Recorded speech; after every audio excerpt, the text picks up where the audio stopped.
Hello everyone, welcome back to my channel Ruchideep. कैसे हो आप लोग? आई होप आप सभी लोग बहुत अच्छे होंगे। और ये ब्लॉग लगभग दोपहर से स्टार्ट है। वैसे तो आजकल मैं ब्लॉगिंग कर रही हूँ तो कंटिन्यू करते जा रही हूँ। मतलब ऐसा नहीं है कि अभी से शाम तक का किया और डाल दिया, या फिर शाम से रात तक का करा और डाल दिया, ऐसा कुछ नहीं कर रही हूँ। अभी कंटिन्यू कर ही रही हूँ और फिर जितना तक का चाहिए उतना तक का मैं डालती हूँ और फिर बस जो बच जाता है उसको फिर कंटिन्यू कर देती हूँ। तो ये दोपहर में, वैसे तो ये जो कपड़े आप स्टैंड में लगा हुआ देख रहे हैं, इसको डालते हुए आप नहीं देखे होंगे क्योंकि रात में ही डला गया था। जैसे शाम में कभी कभी मशीन चला देती हूँ ना, तो अगर रात भर उसमें छोड़ दो मशीन में ही कपड़े तो स्मेल आने लगता है, तो डाल देना पड़ता है। और जब रात में डाल देते हैं ना तो सुबह से ही मतलब अच्छे से सूख भी जाता है, आराम से सूख जाता है। सुबह से दोपहर तक में ही सूख जाता है, तो लगभग सारा सूख गया था कपड़ा। और अभी ना धूप तो बहुत ज़्यादा है, लेकिन ऐसा भी नहीं है कि बहुत ज़्यादा मतलब गर्म फर्श, नीचे जो फर्श है वो बहुत ज़्यादा गर्म है, ऐसा नहीं है। और बाबू ना कभी कभी रूम में रहते रहते उब जाता है, तो इसको बाहर बालकनी में निकालो तो ये बहुत ज़्यादा खुश हो जाता है। और जहाँ खेलने वाला नहीं रहता है वहाँ वो अच्छे से खेलता है। तो मैं क्या कि थोड़ा सा दोपहर का ही टाइम था, लेकिन थोड़ा सा बाहर छोड़ दी, तो इसको बहुत ज़्यादा मज़ा आ रहा है। आप देख सकते हो इतना ही दूर में ये कितना बार घूम रहा है, इधर से उधर घूम रहा है, उधर से उधर घूम रहा है। और मैं झाड़ू अभी जस्ट लगा रही हूँ, क्योंकि कभी कभी 2 बार झाड़ू लगाना ही पड़ जाता है। क्योंकि सुबह में जो झाड़ू लगाते हैं ना, अगर एकदम सुबह में कभी कभी ऐसा होता है कि सबसे पहले झाड़ू लगाया और सब काम किया। और कभी कभी होता है कि सबसे पहले झाड़ू नहीं लगा पाती हूँ, जैसे चाय बना तो उसके साथ साथ ही कुछ किचन में बनने लगता है, तो फिर झाड़ू फिर बाद में हो जाता है। तो उस दिन तो साफ़ रहता है, लेकिन अगर जिस दिन सबसे सुबह में लगा लेती हूँ ना, तो फिर से गंदा हो जाता है, तो फिर दोपहर में लगाना पड़ता है। तो वही मैं साथ के साथ झाड़ू लगा रही हूँ। और ये सब काम लगभग दोपहर में मतलब 1 से 2 बजे के करीब का है, लगभग 1 से 2 या 3 बजे के करीब का होगा, क्योंकि अभी हस्बैंड नहीं आए हुए हैं, तो उसी टाइम का है। बाबू भी खेल रहा था और मेरा काम अभी कोई टाइमिंग नहीं है काम का। जिस टाइम बाबू खेल रहा होता है उसी टाइम मेरा काम हो जाता है। मतलब मूड पता चल जाता है कि ये कैसा मूड है। जैसे कभी कभी सो के भी उठता है तो खेलता है, लेकिन कभी कभी का सो के उठने वाला रोता है। जैसे जिस टाइम मैं पूजा करती हूँ ना, उस टाइम जो सो के उठता है ना, ये कभी खेलता नहीं है, रोता ही है। उसको उस टाइम मेरे पास रहना होता है, मेरे गोद में रहना होता है, चिपक के एकदम रहना होता है। और अगर सुबह में उठता है तो ये रो नहीं सकता है, उस टाइम एकदम खेलेगा। तो अलग अलग टाइम का सोना, अलग अलग टाइम का इसका रोना और खेलना है। तो बस यहाँ पे भी मैं झाड़ू लगा ली, रूम में झाड़ू लगा ली, सारा जगह झाड़ू लगा ली, लेकिन 2 जगह का ही दिखा पाती हूँ क्योंकि ट्राईपॉड हर जगह नहीं ले जाती हूँ। तो यहाँ रहा और इसी के बगल में जो रूम है उसका बस ले लेती हूँ, बस हो गया। बस झाड़ू लगा रही हूँ, क्या कर रही हूँ वो बस शेयर कर रही हूँ। अब ये नहीं कि कहाँ कहाँ लगा रही हूँ, क्या कि इतना नहीं मैं देती हूँ। तो यहाँ पे देख सकते हैं बाबू कितना ज़्यादा क्रॉलिंग कर रहा है। और ये जब नहीं क्रॉलिंग करता था तब तो मुझे बहुत ज़्यादा मतलब मन मेरा करता था कि ये क्रॉलिंग करे। इसीलिए मैं बोलती हूँ, कई बार लोग बोलते हैं कि अभी तक मेरा बच्चा क्रॉलिंग नहीं कर रहा है, तो मैं बोलती हूँ यार अच्छा है, ऐसा तो है नहीं कि करेगा नहीं, थोड़ा लेट कर रहा है तो ठीक ही है। क्योंकि मुझे पता है कि आप लोगों का बहुत मन कर रहा होगा, क्योंकि मेरा बहुत ज़्यादा मन कर रहा था। लेकिन जितना परेशानी मैं झेल रही हूँ ना, मैं क्या बताऊँ, मैं बता नहीं सकती हूँ, इतना ज़्यादा परेशान झेल रही हूँ। मतलब ये कहीं नहीं, आज तो क्या हुआ था ना कि मतलब कई बार ऐसा होता है ना कि जहाँ इसको नहीं जाना होता है वहाँ भी चला जाता है, और कुछ ज़्यादा ही ध्यान देना पड़ता है। तो अगर आप फैमिली में रह रहे हो, ससुराल में रह रहे हो, मायके में रह रहे हो, या फिर कहीं भी जहाँ आपके अलावा भी कोई रह रहे हैं समझदार लोग, तब तो थोड़ा सा ठीक है। लेकिन अगर आप अकेले रह रहे हो और आपके बच्चे ही हैं बस, तो बहुत ज़्यादा मुश्किल होने वाला है, क्योंकि मेरे साथ ऐसा ही हो रहा है। और इसीलिए अब बहुत सारे लोग बोलते हैं कि क्यों दुबली होती जा रही हो, तो दुबला होने का यही कारण है कि मैं 24 घंटे मतलब जितना देर बाबू जगा हुआ रहता है मैं उसी पे ध्यान देती हूँ। अगर वो रोता है तो उसको रुला करके मैं काम नहीं करती, उसको रुला करके मैं खाती नहीं हूँ, नहाने नहीं जाती हूँ। मेन तो बाथरूम ही जाना होता है, बच्चे को छोड़ के बाथरूम नहीं जा सकते, बाकी काम तो पकड़ के कर भी सकते हैं। तो मेरा है ना कि जब तक नहाऊंगी नहीं, पूजा नहीं करूँगी, तब तक खाऊंगी नहीं, और नहाने में ही मेरा लेट हो जाता है। मैं जाऊँगी उसको सुलाने, फिर 15 मिनट लगेगा, कभी कभी सो जाएगा और कभी कभी सो जाएगा, जैसे मैं उठूँगी साथ साथ ही उठ जाएगा, तो एक्स्ट्रा 15 मिनट लग जाता है। तो 15 मिनट लग भी गया और नहाई भी नहीं, बाबू सोया भी नहीं, कुछ भी नहीं हुआ, उसका नींद भी पूरा हो गया।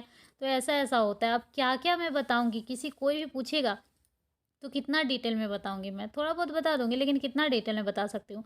ये डिटेल बस वही समझ सकता है जो मेरे साथ में है, जिनका बच्चा मेरे इतना बड़ा बच्चा है। जिनका बच्चा होता भी है ना और वो बड़ा हो जाता है तो वो इतना नहीं समझेगा, हाँ में हाँ मिला देगा कि चलो हाँ ठीक है, लेकिन इतना नहीं समझेगा। लेकिन जो साथ में है वो पूरा समझता है। तो यहाँ मैं काम कर ही रही थी। यहाँ पे ना चुन्नी सब है जो कि उतारा हुआ रहता है और चेंज करने के लिए होता है ना कि सारा धोने के लिए पड़ा हुआ था, तो वही मैं सारा चुन्नी धो करके नहाने से पहले रख दी थी और उसके बाद नहाई, पूजा की, खाना खाई और ये बाल्टी में रह ही गया था, तो वही मैं डाल ही रही थी कि भाभी आ गई है। भाभी के दोनों बच्चे, वो लोग बच्चे को मतलब बाबू को बहुत खिलाना चाहता है और भाभी को भी अच्छा लगता है, तो वही लोग आ गए थे। तो उसके बाद से मैंने कोई व्लॉगिंग नहीं किया, उसके बाद से कुछ भी नहीं हुआ। उसके बाद फिर जब वो लोग चली गई तो थोड़ा-सा रेस्ट की, मतलब रेस्ट क्या, हस्बैंड भी थोड़ा-सा लेटे, ऐसे बाबू खेल रहा था, तो थोड़ा-सा वहाँ पे रिकॉर्ड की। और आज मैं आप लोगों को दिखाने वाली हूँ जो बाबू को मेडिसिन देती हूँ वो, क्योंकि किसी ने पूछा था कि कौन-कौन सा मेडिसिन देते हैं। बाबू को दाँत हो रहा है ना तो बहुत ज़्यादा लूज़ मोशन हो रहा है, तो लूज़ मोशन रोकना ही पड़ेगा। वैसे तो 2 दिन तक मैं बोली भी नहीं हस्बैंड को कि हाँ, इसको लूज़ मोशन हो रहा है। तीसरा दिन मुझे बोलना पड़ा, मतलब 2 दिन समझने में टाइम लगा। मुझे इतना ध्यान नहीं था कि अच्छा दाँत हो रहा तो लूज़ मोशन होगा। तो मीठी का फ़रमाइश था, यहाँ पे मीठी के लिए बना रही हूँ पुलाव। और पुलाव कैसे बना रही हूँ सो आप लोग देख लीजिए। यहाँ पे घी डाला है और घी में बस जीरा और थोड़ा-सा दालचीनी और 1 तेज़पत्ता डाली हूँ। और इसी में डाल दूँगी प्याज कट करके और ये थोड़ा-सा भुन जाएगा तो इसी में डाल दूँगी काजू। और जब काजू थोड़ा-सा भुन जाएगा तो उसमें एक मैगी मसाला डालूँगी। आप लोग सोचोगे कि ये किस तरह का पुलाव है, तो सब लोग अपना-अपना तरीके से बनाते हैं भाई। ज़रूरी नहीं है कि जो प्रोफ़ेशनल जैसा बनता है वैसा ही बनाओ, खाना है खुद, तो जैसा पसंद है वैसा बना लो। और यहाँ ऊपर में मैं बना रही हूँ, नीचे मेरे पैर के पास बाबू खेल रहा है, कभी बर्तन उतार रहा है, तो कभी बर्तन ज़्यादा गिर जा रहा है तो डर जा रहा है, रोने लग रहा है, तो कभी कपड़ा खींच रहा है, मतलब क्या बताऊँ। जहाँ भी आप काम कर रहे हो अकेले हैं, तो जो क्रॉलिंग करने वाला बच्चा है ना वो आपके पास ही में रहेगा, और पास में भी रहेगा तो कचरा वाला चीज़, चोट लगने वाला चीज़, यही सब छुएगा। तो देखो, जब प्याज भुन गया, वो काजू भुन गया, तो उसमें डाल दिए एक मैगी मसाला। मैगी मसाला मैं बहुत यूज करती हूँ आलू की सब्ज़ी में, कोई भी सब्ज़ी में हो, या फिर फ्राइड राइस बनाती हूँ तो मैगी मसाला डालती हूँ। और मैगी मसाला डालने के बाद थोड़ा-सा उसमें भूनना ही क्या है, थोड़ा-सा करने के बाद चावल जो फुला कर बोले, धो करके छोड़ दी थी, तो समझो 4-5 मिनट तो हो ही गया था। उसके बाद इसमें चावल डाल दी और पानी डाल दी, थोड़ा कम ही, बहुत ज़्यादा नहीं कि गीला ना हो जाए, ताकि डाल दी। उसके बाद ये देखिए बन गया है। अब मिठी को मैं खिला रही हूँ। इसमें एक भी काजू नहीं आना चाहिए मिठी के खाने में, फिर भी एक आ गया है, तो ये भी मुझे खाना पड़ा, ये काजू नहीं खाएगी। और पहले ना एक टाइम था जब मिठी काजू खाती थी, अभी बिल्कुल नहीं खाती है, ना कच्चा काजू खाती है, ना ऐसे किसी चीज़ में रखा हुआ खाती है।